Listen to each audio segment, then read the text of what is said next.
At my child's birthday party, my sister announced her pregnancy and demanded I hand over my new nursery since I could afford another. My parents agreed, calling me selfish. So I cleared out the room and sold the entire house.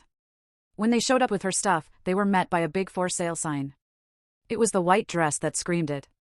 Not just any white, but a flowing, ethereal gown that whispered of new beginnings, of life, of a spotlight she absolutely intended to steal. And she did, right as my daughter, Lily, was about to blow out the candles on her very first birthday cake. That day, watching my sister Sarah hijack my baby's moment with practiced, almost gleeful precision, something inside me finally, irrevocably snapped, **** for 32 years, Ruby, had been the rock. The responsible one. The good daughter who always had her act together, while my younger sister, Sarah, careened from one self-made crisis to another, leaving our parents to clean up the wreckage. But this felt different. This was a direct assault on my joy. Everyone, I have amazing news. Sarah's voice cut through the sweet strains of happy birthday like a rusty knife. My hands froze on the cake knife, suspended over Lily's rainbow sprinkle masterpiece. 20 pairs of eyes, just moments ago fixed on my beautiful daughter in her pink tutu, now swung to my beaming sister. I'm pregnant. A collective gasp, then squeals of delight. My mother burst into tears, rushing to embrace Sarah, while my father grinned like he'd just won the lottery. Beside me, my best friend Harper's hand squeezed my shoulder, a silent anchor in a suddenly tilting world. Mama? Lily's tiny voice, confused by the abrupt shift in attention, pulled me back. Her chubby fingers reached for the cake. Just a minute, sweetie, I managed, forcing a smile that felt like shattered glass. Looks like Aunt Sarah has some big news. Oh my God, this is just perfect timing, my mother gushed, still clutching Sarah. Now the cousins will be so close in age. Sarah untangled herself from Mom and floated toward me, that familiar, calculating glint in her eyes, the one that always signaled a request was coming. Actually, Ruby, I've been thinking. Here we go, you know how Chad and I are still trying to figure out our living situation? She gestured vaguely toward her on-again, off-again boyfriend, who is currently face-deep in a bag of chips. Well, your house has that beautiful nursery you designed for Lily. My grip tightened on the cake knife. What about it? Well, Lily's getting bigger now, and you have that spare room upstairs that would make such a cute big girl room for her. Her voice took on that wheedling, manipulative tone I knew too well. Maybe you could let me have the nursery? You can just build another one upstairs. The room went silent, save for Lily's soft babbling. I could feel Harper tensing beside me, ready to jump in, but I held up a hand. Let me get this straight, I said, my voice eerily calm, the kind of calm that precedes a storm. You want me to give you my nursery? The one I spent months designing and decorating for my daughter? Well, yeah. Sarah brightened, totally misreading my tone. It makes perfect sense. You're established. You're doing so well with your job, and I really need the help right now. Chad's between opportunities. You mean he's unemployed again? Harper muttered under her breath. Ruby, my mother cut in, your sister needs family support right now. You know how hard pregnancy can be, especially when you're... She paused, glancing at Chad, dealing with various challenges. My father nodded sagely. It would really help your sister out, Ruby, and you've always been so good at handling things.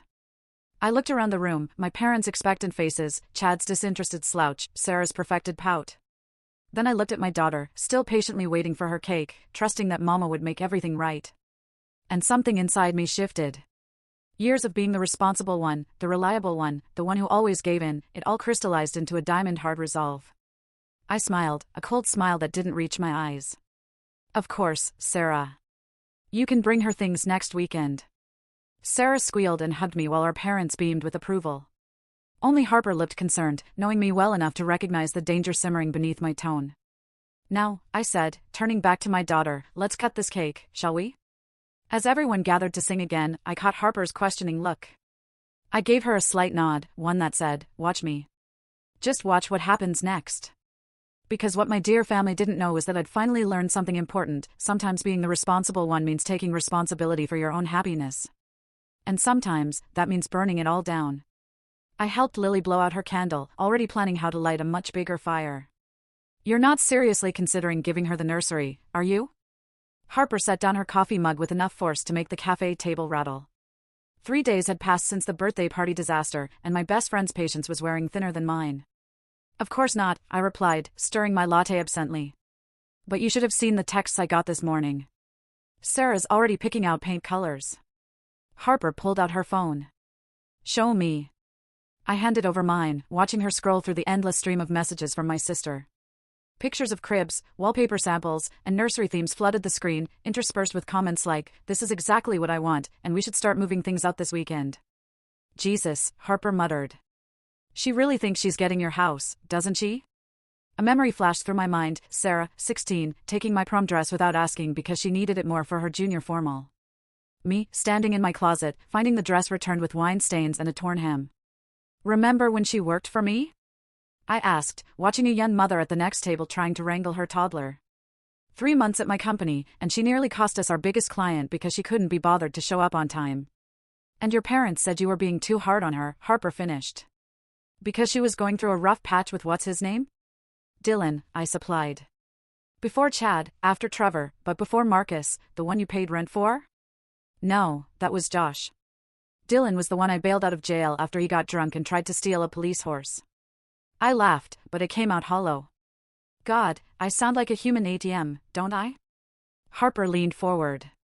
Ruby, honey, you're not an ATM. You're a doormat. And I say that with love. My phone buzzed again. This time it was my mother. Sarah's so excited about the nursery. We should all go shopping this weekend. Your father and I can help with the renovation costs for Lily's new room, I showed Harper the message. Her eyes narrowed. They really think they can just redistribute your house? They've been redistributing my life since I was old. Enough to have something worth taking. The words came out sharper than I intended. When I got my first job at 16, guess who had to share her paychecks? When I got my college acceptance letters, guess who had to defer a year so Sarah could have her dream gap year in Europe, which she quit after 3 weeks? And who paid for the emergency flight home? Harper added. This girl, I said, raising my hand like a student answering a question. My phone buzzed again.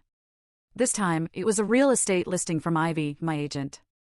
A beautiful 3-bedroom condo across town, newly renovated, with a view of the park. Harper peered at the screen. What's that about? I stood up, gathering my things. That's my next appointment.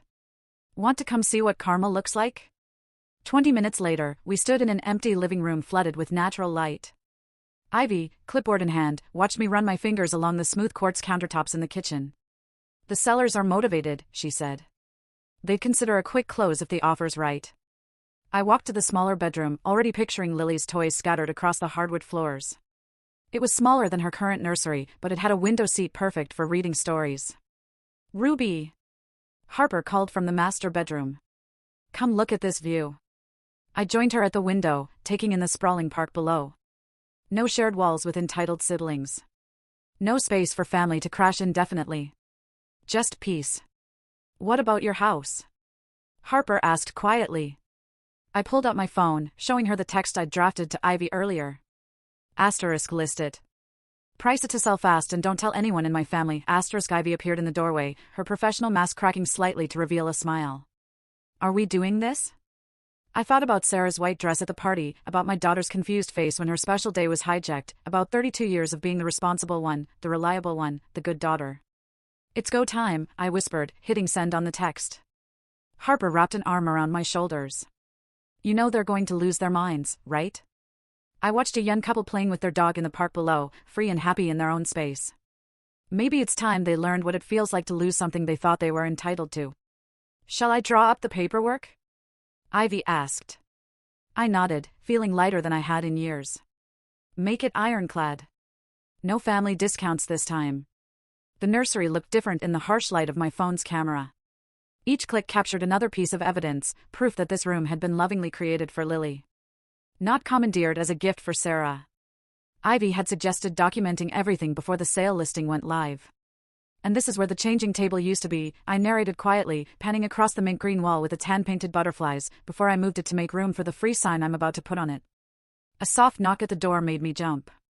Ruby, honey, are you home? My mother's voice. Of course. I quickly shut off the camera and shoved my phone in my pocket. Coming. I opened the front door to find both my parents standing there, matching concerned expressions on their faces.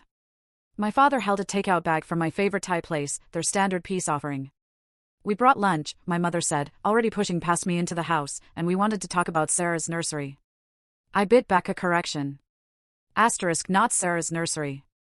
Never Sarah's nursery, asterisk instead, I smiled. Perfect timing. I was just organizing things upstairs. They followed me to the kitchen where my mother immediately began unpacking containers of pad thai and green curry. My father settled into his usual chair, the one that would be gone in less than a week. So, my mother started, sliding a container toward me. Sarah's been showing me some lovely ideas for the room. She's thinking of a woodland theme, very gender neutral since they don't know what they're having yet. I stabbed a piece of chicken with my fork. That sounds nice. We know this is a big change, my father added. But your mother and I have been talking. We'd like to help with the renovation costs for Lily's new room. Make it really special for her. That's so generous, I said, the words tasting like ash in my mouth. But actually, I've been thinking about Sarah's situation. My mother perked up. Oh, you're right. She needs support right now. And this house, well, it has so much space. Too much space really for just Lily and me. I watched their faces light up with approval and felt a twisted satisfaction. I've decided to make some changes to help accommodate everyone. Oh, Ruby. My mother reached across the table to squeeze my hand. I knew you'd understand. You've always been so practical. A thump from upstairs made us all look up. Lily, waking from her nap. I'll get her, I said quickly. But my mother was already standing. Let me. I want to see my grandbaby. I listened to her footsteps on the stairs, counting the seconds until she'd reached the nursery. The nursery where half the furniture was already gone, carefully documented and stored in a rental unit across town. The realtor thinks it'll sell within days, I whispered to myself. What was that, honey? My father asked. Nothing. Just thinking out loud about paint samples. My mother's voice drifted down from upstairs. Ruby, where's the rocking chair? Oh, I moved it. I called back, making space for Sarah's things. I heard Lily's happy babbling as my mother brought her downstairs. My daughter took one look at me and announced, "Bye-bye house?" My heart stopped. What does she mean, bye-bye house? My mother asked, settling Lily into her high chair. I forced a laugh. Oh, you know toddlers. She's been saying that to everything lately. Bye-bye, spoon. Bye-bye, cup. It's her new favorite phrase. My father chuckled, but my mother's eyes narrowed slightly. I busied myself wiping invisible crumbs from the counter. When did you say Sarah could start moving things in? She asked. Next weekend, I replied smoothly. I thought we could make a day of it. Get everyone to help. That's wonderful. My mother's suspicion evaporated. I'll call Sarah right now. She'll be so excited. As she stepped into the living room to make the call, my father leaned in close. You're doing the right thing, Ruby. Family has to stick together. I nodded, thinking of the offer Ivy had texted me this morning. 30,000 over asking price. Cash buyers willing to close in 10 days. My phone buzzed in my pocket. Asterisk Ivy again. Offer accepted, asterisk. I glanced at my parents, my mother gushing into her phone, my father contentedly eating his lunch, both so certain of their right to redistribute my life. Both so sure I would never say no. Take it, I typed back. Lily caught my eye from her high chair and grinned. Bye-bye house, she said again, waving her little hand. I smiled back, my heart racing with equal parts guilt and liberation. That's right, baby girl, I whispered. Bye-bye house, and bye-bye to a whole lot more. You're evil. Harper laughed, slapping another Sarah's Things label on an empty box. Pure evil. I love it. We'd spent the afternoon filling boxes with old newspapers, making them look convincingly heavy.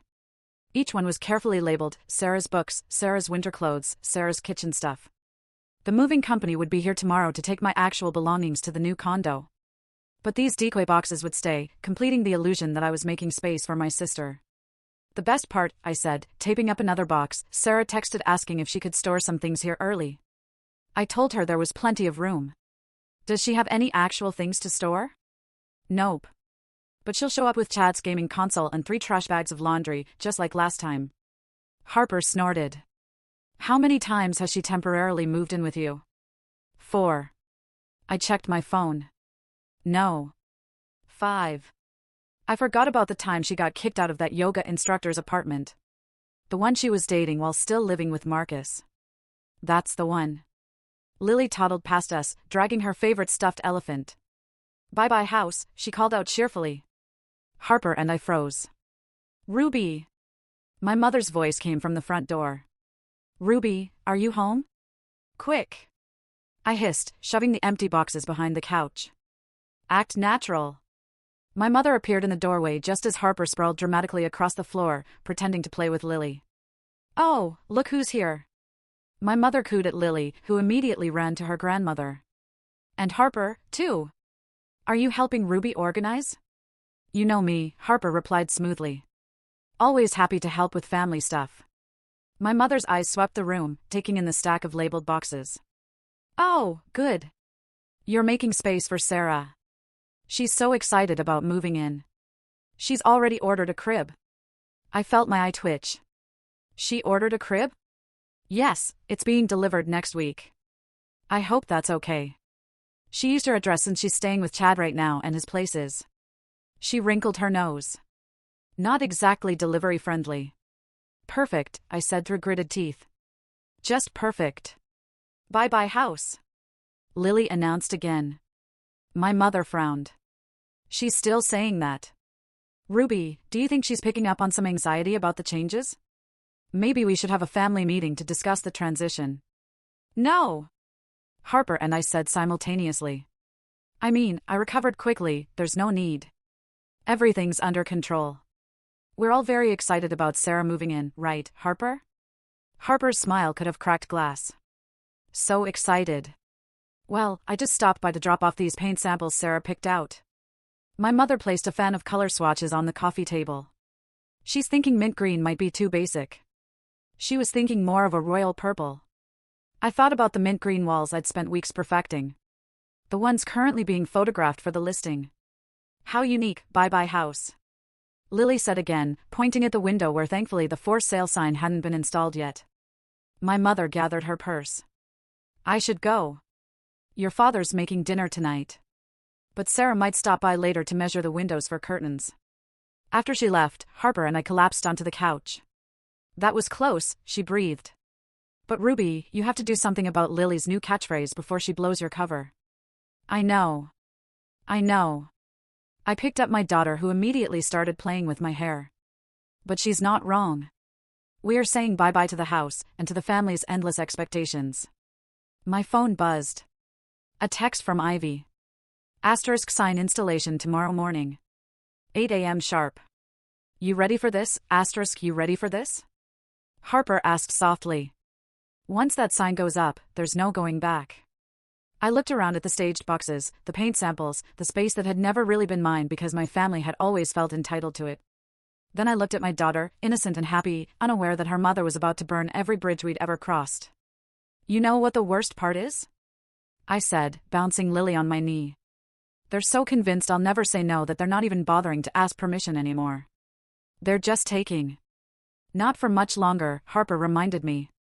My phone buzzed again. Sarah, this time. Asterisk found the perfect chandelier for my nursery. Ordering it now. You don't mind if they deliver it there next week, right? Love you, asterisk I showed Harper the text. She raised an eyebrow. Want me to help you stack more empty boxes? Yes, I said, setting Lily down. And then we're going to practice saying a new phrase. Right, baby girl? Lily looked up at me with her big brown eyes. Bye-bye house? No, sweetie. This time we're saying, bye-bye, Sarah. I watched through my living room window as Sarah's rented U-Haul truck pulled into my driveway. Right on schedule. My sister sat in the passenger seat, one hand resting on her barely visible baby bump, while Chad attempted a three-point turn that nearly took out my mailbox. My parents' car pulled in right behind them. Ready? Harper whispered from beside me. She'd insisted on being here for moral support, though I suspected it was more for the entertainment value. Almost. I checked my phone. The movers had finished clearing out my actual belongings hours ago. The new condo was ready.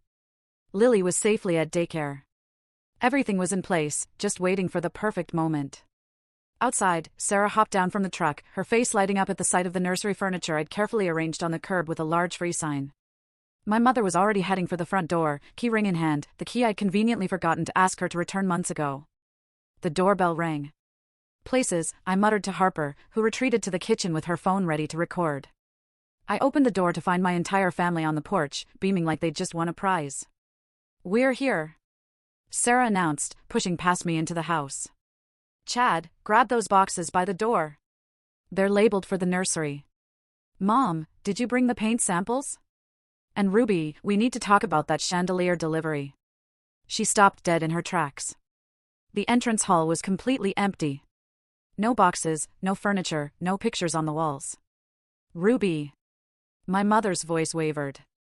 "What's going on?" I smiled sweetly. "Oh, did I forget to mention? The house has been sold." The silence that followed was deafening. "What?" Sarah's voice came out as a squeak. "The house is sold?" I pointed to the massive for sale sign in the front yard, now sporting a bright red sold sticker across it. "Closing is next week." But, Sarah's face went from confusion to rage in record time. "You can't sell the house. What about the nursery? What about my baby?" "Your baby?" I laughed. "You mean the baby you're having with your unemployed boyfriend, for whom you expected me to give up my daughter's nursery? That baby?" "Ruby." My father stepped forward, using his reasonable voice. "Let's talk about this. You can't just make decisions like this without consulting the family." "Actually, I can. It's my house, my name on the deed, my mortgage payments, my decision." Sarah burst into tears, the dramatic, wailing kind she'd perfected since childhood. "How could you do this to me? I'm pregnant." "Where? Am I supposed to go?" "Not my problem." I gestured to the furniture on the curb, "but feel free to take the nursery set. Consider it my baby shower gift." My mother grabbed my arm. "Ruby, stop this nonsense right now. You're being cruel." "Cruel?" I pulled away from her grip. "Cruel is hijacking my daughter's first birthday party to announce a pregnancy. Cruel is assuming you can just take over my home because Sarah needs another handout. Cruel is never, ever asking what I want or need because you're all too busy taking." "But we're family," Sarah sobbed. "No," I said quietly. "We're not. We're just people who share DNA and a long history of me giving while you take." Chad, who had been silent until now, finally spoke up. "So, we drove this U-Haul out here for nothing?" "Not nothing." Harper called from the kitchen doorway, phone still recording. "There's some lovely free furniture on the curb. Better hurry though. I posted it on Facebook Marketplace an hour ago." As if on cue, a car pulled up to the curb and a young couple started loading the changing table into their SUV. "This isn't over," Sarah hissed, mascara running down her face. "You'll regret this." "I doubt it." I opened the front door wider. "Now, if you'll excuse me, I need to finish packing. The new owners want to do a final walkthrough tomorrow." "Ruby, please." My mother tried one last time. "We can work this out." I thought about all the times I'd given in to that plea. All the times I'd sacrificed my own needs to work things out for Sarah. "Not anymore. The house was mine," I said calmly. "I sold it. Have a nice move." I closed the door on their shocked faces, listening to Sarah's wails turn to angry screams outside. Through the window, I watched as another car pulled up for the free furniture while my family stood frozen in disbelief. Harper stopped recording and gave me a high five. "That was beautiful." "It's not over," I said, hearing Sarah kick the U-Haul's tire in frustration. "They'll be back." "Let them come," Harper grinned. "We've got it all on video." Outside, the sold sign gleamed in the afternoon sun, a beacon of my liberation. And somewhere across town, in a peaceful condo overlooking a park, my daughter's new room was waiting. Free of family drama, free of manipulation, and most importantly, free of Sarah. My phone hadn't stopped buzzing for 3 days. I scrolled through the messages while Lily napped in her new room, the afternoon sun streaming through the park view windows. "You've reached a new low," read my aunt's text. *, your poor sister is devastated. "How could you do this to your family?" * demanded my cousin. "Your father is heartbroken," my mother wrote. "He had to take a day off work." The voicemails were worse. Ruby, it's Mom again. "Sarah's been throwing up from stress. If anything happens to this baby, it's on you. Call me back, ***, hey sis, it's me. My lawyer says what you did could be considered emotional distress. Just letting you know, ***. Harper sat across from me at my new kitchen island, reading the messages over my shoulder. "Your sister has a lawyer now?" "She dated one for 2 weeks last year." He gave her his card when she keyed his car. Of course he did. Harper grabbed my phone. That's it. We're blocking them all. Wait. I reached for the phone, but Harper held it away. No waiting. Look at you. You haven't slept properly since the move. You jump every time your phone buzzes. This isn't healthy. She was right. I'd spent 3 nights lying awake, replaying the looks on their faces when they saw the sold sign. The way Sarah's voice cracked when she realized I wasn't joking. My father's disappointed headshake. I swallowed hard. Part of me still wants them to understand, to finally see things from my perspective. They won't, Harper said gently. They've had 32 years to see your perspective. They're not going to start now. My phone buzzed again. This time it was Sarah posting on Facebook, some people think money and success give them the right to destroy families. Karma will come for those who hurt pregnant women. #toxic betrayal, #family trauma, the comments flooded in immediately. Stay strong, girl. Some sisters are just jealous of new babies. Can't believe anyone would do this to their pregnant sister, Harper made a disgusted noise. Oh, that's rich coming from the woman who announced her pregnancy at her niece's first birthday party. A knock at the door made us both jump. Through the peephole, I saw Chad shifting awkwardly in the hallway. Should I call security? Harper whispered. I shook my head and opened the door. What do you want, Chad? He looked worse than usual, unshaven, wearing a wrinkled t-shirt with what looked like yesterday's pizza stains. She's staying at my place and losing her mind. You broke her, Ruby.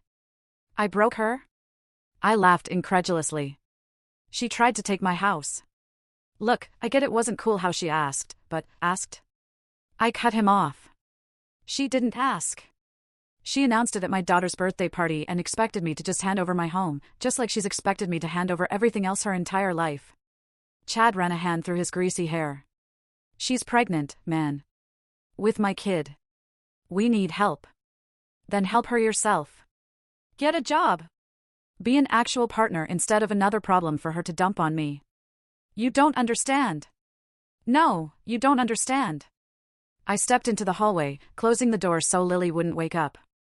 For years, I've watched Sarah bounce between guys like you. Men who think their problems are everyone else's responsibility. And every time she crashes and burns, guess who has to clean up the mess? Not anymore. She's your sister, and I'm done being her safety net.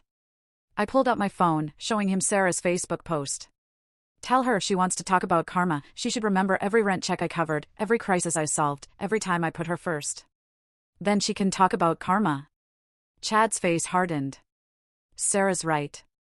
You're just jealous because she's having a baby and you're alone. I laughed so hard I had to lean against the wall. I have a beautiful daughter, a successful career, and now a peaceful home where no one can guilt me into fixing their lives. Trust me, I'm not jealous. He opened his mouth to argue, but Harper appeared in the doorway.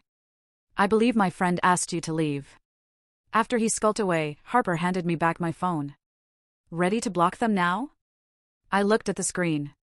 3 more missed calls from my mother, 2 texts from Sarah, and a group chat message from my father asking the extended family to pray for Ruby's heart to soften. Do it, I said. Block them all. As Harper systematically blocked every family contact, I felt a weight lift from my shoulders. Through the window, I could see the park where I'd take Lily to play later. No drama, no guilt, no manipulation. There, Harper announced, handing back my phone. Now it's just you, me, and that bottle of wine I brought to celebrate your freedom. From the bedroom, I heard Lily stirring from her nap. Make that you, me, Lily, and wine. Perfect combination, Harper smiled. The only family you need. I can't believe I let you talk me into this, I muttered to Harper as we sat in the neutral territory of her apartment, waiting for Sarah to arrive. 2 weeks had passed since the moving day showdown, and my sister had finally agreed to meet, but only with Harper mediating. She needs to hear it, Harper said, arranging coffee cups on the table. And you need to say it. All of it. The doorbell rang exactly on time. A first for Sarah, who'd never been punctual in her life. When Harper opened the door, my sister walked in looking like she'd dressed for a funeral. Black maternity dress, dark circles under her eyes, one hand protectively over her barely showing stomach. Ruby. Her voice was cold. Sarah, mine was colder. Harper gestured to the couch. Let's all sit down. Coffee? Tea? I can't have caffeine, Sarah sniffed. Because of the baby. Not that some people care about that. Water it is, Harper said cheerfully, though I caught her eye roll. We sat in awkward silence until Harper cleared her throat. Sarah, you wanted to talk, so talk. Sarah's lower lip trembled. I just want to understand how you could be so evil. Taking away my baby's future home. Your baby's future home? I interrupted. You mean my house? The one I bought? The one I've been paying for? We're family. Sarah's voice rose. Family helps each other. Like you helped me when Lily was born. I leaned forward. Oh, wait. You didn't. You were too busy backpacking through Thailand with what's his name? That's not fair. I was finding myself. While I was changing diapers and working 60-hour weeks alone. Sarah's face crumpled. I'm trying to do better now. I want to be a good mom like you. I thought you'd help me, by giving you my house, by sharing, by being a sister. Tears spilled down her cheeks. But you're just selfish and bitter and selfish. I stood up so fast my coffee cup rattled.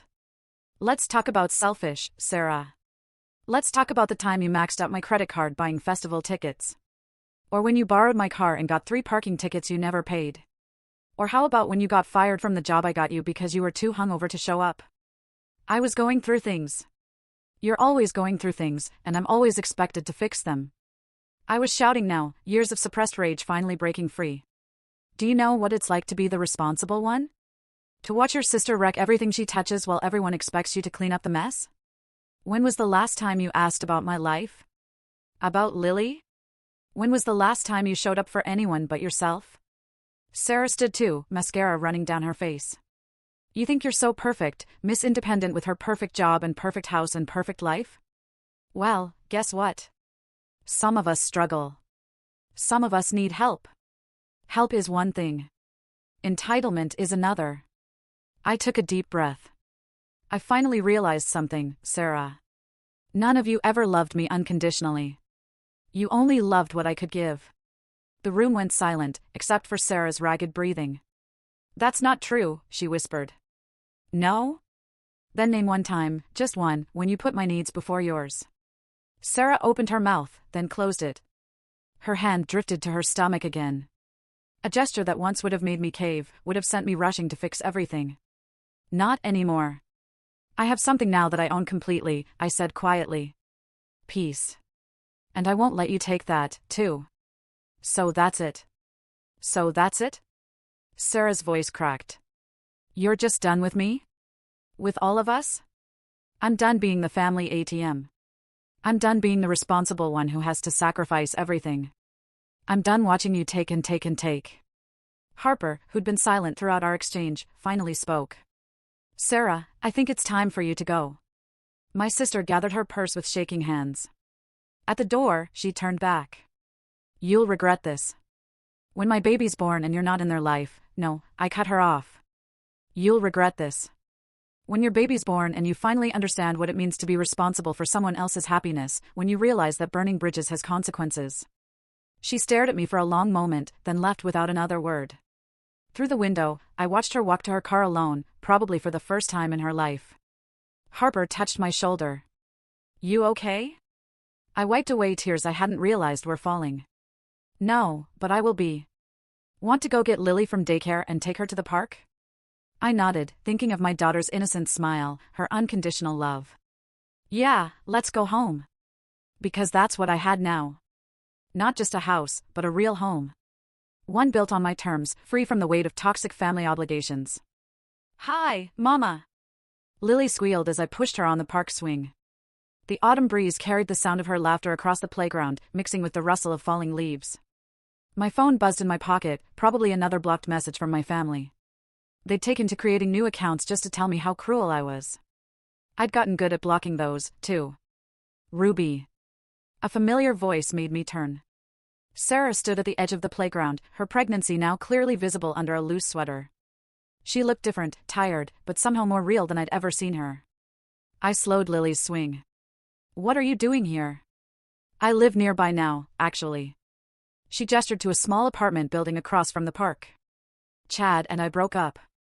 I got a job at the coffee shop downstairs. That explained why she looked different. She was wearing a barista's apron instead of her usual designer clothes. You're working? I couldn't keep the surprise from my voice. Yeah. She smiled weakly. Turns out when you can't rely on someone else to fix everything, you have to fix it yourself. Lily pointed at Sarah's belly. Baby. That's right, sweetie, Sarah said softly. Your cousin's in there. I helped Lily out of the swing. Why are you here, Sarah? I had my first ultrasound yesterday. She pulled a grainy black and white photo from her apron pocket. It's a girl. And it made me think about Mom, about how she always played us against each other, about how I let her do it because it was easier than growing up. I sat on the empty swing, pushing myself slightly with one foot while Lily played in the sand nearby. Did Mom send you? No, she doesn't know I'm here. She's still on Sarah's side. She's still Mom, but I'm trying not to be, well, me. What does that mean? It means I'm sorry. The words came out in a rush. Not just for the house thing, for everything. For being the hurricane that blew through your life, expecting you to rebuild everything I destroyed. I studied her face, looking for the manipulation I'd grown so used to seeing. Instead, I found something new. Accountability.